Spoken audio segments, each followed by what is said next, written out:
अस्सलाम वालेकुम दोस्तों, ਤੁਸੀਂ ਵੇਖ ਰਹੇ ਹੋ ਮੇਰਾ ਪੰਜਾਬ ਟੀਵੀ ਤੇ ਮੈਂ ਤੁਹਾਡਾ ਮੇਜ਼ਬਾਨ ਮੁਹੰਮਦ ਲਤੀਫ ਖਰਲ। ਦੋਸਤੋ ਸਭ ਤੋਂ ਪਹਿਲੇ ਤੁਸੀਂ ਸਾਡੇ ਚੈਨਲ ਨੂੰ ਕਰੋ ਸਬਸਕ੍ਰਾਈਬ ਤੇ ਨਾਲ ਹੀ ਬੈਲ ਆਈਕਨ ਦੇ ਬਟਨ ਨੂੰ ਕਰੋ ਓਕੇ ਤਾਂ ਕਿ ਸਾਡੀ ਹਰ ਨਈ ਆਉਣ ਵਾਲੀ ਵੀਡੀਓ ਦਾ ਨੋਟੀਫਿਕੇਸ਼ਨ ਸਭ ਤੋਂ ਪਹਿਲੇ ਤੁਹਾਡੇ ਤੱਕ ਪਹੁੰਚ ਸਕੇ। ਦੋਸਤੋ ਰੋਜ਼ਾਨਾ ਦੀ ਨਿਸਬਤ ਅੱਜ ਵੀ ਤੁਹਾਡੇ ਵਾਸਤੇ ਪਿਓਰ ਨੀਲੀ ਦੀ ਮੱਝ ਦੀ ਇੱਕ ਵੀਡੀਓ ਲੈ ਕੇ ਹਾਜ਼ਰ ਹੋਏ ਹਾਂ। ਇਹ ਉਹ ਇਲਾਕਾ ਜਿੱਥੇ ਖਾਲਸ ਤੇ ਪਿਓਰ ਨੀਲੀ ਦੀਆਂ ਮੱਝਾਂ ਮਿਲਦੀਆਂ ਨੇ। ਇਹ ਤਹਿਸੀਲ ਮਿੰਚਨਾਬਾਦ ਜ਼ਿਲ੍ਹਾ ਬਹਾਵਲਨਗਰ। ਅਸੀਂ ਉਸ ਇਲਾਕੇ ਦੇ ਵਿੱਚ ਫਿਰ ਰਹੇ ਹਾਂ ਇਸ ਟਾਈਮ।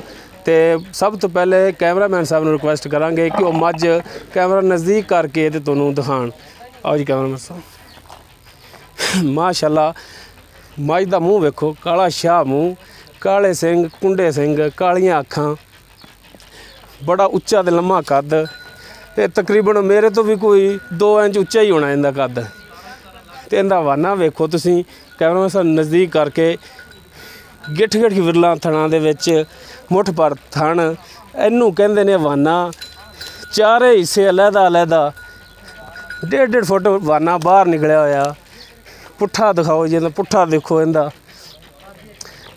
ਸਾਰੀ ਮੱਝ ਕਾਲੀ ਸ਼ਾਹ, ਸਿਰਫ ਥੋੜੀ ਜੀ ਪੁੱਛਲ ਇੱਕ ਜਿਹੜੀ ਉਹ ਸਫੈਦ ਹੈਗੀ ਹੈ, ਬਾਕੀ ਸਭ ਕਾਲੀ ਸ਼ਾਹ।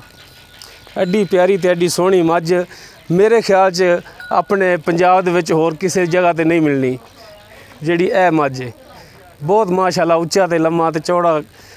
ਇਹ ਜਿਹਨੂੰ ਕਹਿੰਦੇ ਨਾ ਕਿ ਤੇਰਾ ਪੁੱਠਾ ਬਹੁਤ ਚੌੜਾ, ਭਾਵੇਂ ਮੰਜਾ ਡਾਲੋ ਇਸ ਮੱਝ ਦੇ ਉੱਤੇ, ਭਾਵੇਂ ਤੁਸੀਂ ਮੰਜਾ ਡਾਲੋ, ਐਡੀ ਚੌੜੀ ਮੱਝ ਹੈ। ਤੇ ਇਸ ਦੇ ਮਗਰ ਕਟਾ ਜੀ, ਇਹ ਕਟਾ ਕੈਮਰਾਮੈਨ ਸਾਹਿਬ ਇਹ ਕਟਾ ਦਿਖਾਇਆ ਜੀ। ਇਹ ਕਟਾ ਹੈ ਵੇਖੋ ਜੀ। ਕਿੰਨੇ ਦਿਨ ਹੋ ਗਏ ਸੂਈ ਜੀ? 15 ਦਿਨ ਹੋਏ ਨੇ ਸੂਈ ਨੂੰ। ਤੇ ਕਟਾ ਵੇਖ ਲਓ ਕਿੱਡਾ ਮਾਸ਼ਾਅੱਲਾ ਸਿਹਤਮੰਦ, ਤੰਦਰੁਸਤ, ਉੱਚਾ ਲੰਮਾ ਮਾਸ਼ਾਅੱਲਾ। ਇਹਦਾ ਵੀ ਮਾਂ ਤਰ੍ਹਾਂ ਥੋੜੀ ਜਿਹੀ ਪੁੱਛਲ ਜਿਹੜੀ ਉਹ ਸਫੈਦ ਹੈ, ਬਾਕੀ ਸਾਰਾ ਕਾਲਾ ਸ਼ਾਹ। ਇਹ ਤੁਸੀਂ ਮਾਲੀ ਝੋਟਾ ਵੀ ਰੱਖ ਸਕਦੇ ਜੇ ਘਰ ਵਾਸਤੇ। ਮਾਸ਼ਾਅੱਲਾ ਬਹੁਤ ਪਿਆਰਾ ਤੇ ਸੋਹਣਾ ਹੈ। ਬਾਕੀ ਮਜ਼ੀਦ ਗੱਲਾਂ ਜਿਹੜੀਆਂ ਨੇ ਆਪਾਂ ਮੱਝ ਦਾ ਜਿਹੜਾ ਮਾਲਕ ਹੈ ਉਸ ਦੇ ਨਾਲ ਕਰਦੇ ਹਾਂ।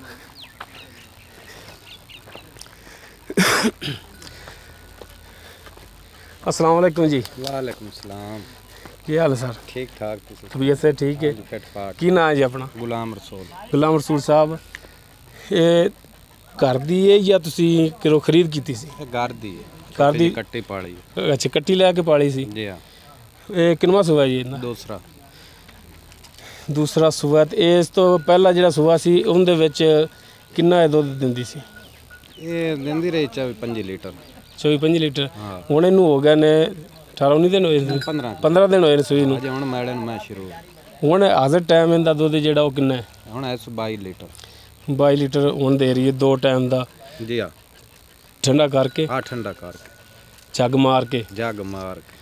ਹੋਣਾ ਵੀ ਚਾਹੀਦਾ ਕਿਉਂਕਿ ਜਿਸ ਤਰ੍ਹਾਂ ਦਾ ਇਹਦਾ ਕੱਦ ਹੈ, ਵਾਨਾ ਹੈ, ਇਹਦੇ ਮੂੰਹ ਤੇ ਪੈਂਦਾ ਇਹਨਾਂ ਦੁੱਧ।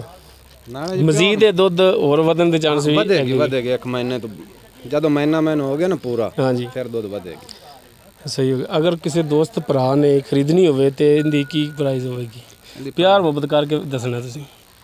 8 ਲੱਖ ਹੈ ਭਾਈ। 8 ਲੱਖ ਮੰਗ ਰਿਹਾ ਜੀ, ਤੁਹਾਡੀ ਡਿਮਾਂਡ ਹੈ। ਇਹਦੇ ਵਿੱਚ ਕੋਈ ਪਿਆਰ ਮੁਹੱਬਤ? ਉਹ ਜੀ ਤੁਹਾਡੇ ਮੁੜ ਕੋਈ ਆਇਆ ਤਾਂ ਪਿਆਰ ਮੁਹੱਬਤ, ਕਿਉਂਕਿ ਅਸੀਂ ਬਹੁਤ ਬੰਦ ਕਰ ਗਏ ਹਾਂ। ਤਕਰੀਬਨ 90-95 ਕਿਲੋਮੀਟਰ ਦੂਰ ਸਫ਼ਰ ਕਰਕੇ ਆਏ ਹਾਂ ਤੁਹਾਡੇ ਕੋਲੇ। ਕਰ ਲਾਂਗੇ ਕੋਈ ਤੁਹਾਡੇ ਨਾਲ ਪਿਆਰ ਮੁਹੱਬਤ, ਆਣ ਜਾਣ ਦਾ ਕੋਈ ਤੁਹਾਨੂੰ ਕਿਰਾਇਆ ਭਾੜਾ ਛੱਡ ਦੇਵਾਂਗੇ। ਨਹੀਂ, ਸਾਨੂੰ ਨਹੀਂ, ਉਹ ਜਿਹੜੇ ਦੋਸਤ ਵੀਰ ਨੇ ਲੈਣੀ ਹੈ ਉਹਨਾਂ ਨੂੰ ਛੱਡਣਾ ਤੁਸੀਂ। ਅਸੀਂ ਕੁਛ ਨਹੀਂ ਲੈਣਾ ਤੁਹਾਡੇ ਤੋਂ। ਠੀਕ ਹੈ। ਲੋ ਜੀ ਦੋਸਤੋ, ਮਾਲਕ 8 ਲੱਖ ਰੁਪਏ ਦੇ ਮੰਗ ਰਿਹਾ ਹੈ, ਲੇਕਿਨ ਇਸ ਦੇ ਵਿੱਚ ਵੀ ਪਿਆਰ ਮੁਹੱਬਤ ਹੋ ਜਾਏਗੀ। ਅਗਰ ਕਿਸੇ ਦੋਸਤ ਵੀਰ ਨੂੰ ਮੱਝ ਪਸੰਦ ਆਵੇ ਤਾਂ ਉਹ ਸਾਡੇ ਨਾਲ ਰਾਬਤਾ ਕਰ ਸਕਦਾ। ਸਾਡਾ ਰਾਬਤਾ ਨੰਬਰ ਡਿਸਕ੍ਰਿਪਸ਼ਨ ਦੇ ਵਿੱਚ ਵੀ ਹੁੰਦਾ। ਕਿਸੇ ਦੋਸਤ ਨੂੰ ਅਗਰ ਨਾ ਪਤਾ ਲੱਗੇ ਤਾਂ 0321 57 29 251 ਇਸ 'ਤੇ ਵੌਇਸ ਮੈਸੇਜ ਵੀ ਕਰ ਸਕਦਾ ਹੈ ਤੇ ਕਾਲ ਵੀ ਕਰ ਸਕਦੇ ਨੇ। ਸਾਡੀ ਇਹ ਵੀਡੀਓ ਅੱਜ ਦੀ ਪਸੰਦ ਆਵੇ ਤੇ ਸਾਡੀ ਵੀਡੀਓ ਨੂੰ ਲਾਈਕ ਕਰੋ, ਸ਼ੇਅਰ ਕਰੋ ਔਰ ਆਪਣੇ ਕਮੈਂਟਸ ਦਾ ਇਜ਼ਹਾਰ ਕਰੋ। ठीक है दोस्तों, मिलने अगली वीडियो ते। उस तक के लिए अल्लाह हाफ़िज़।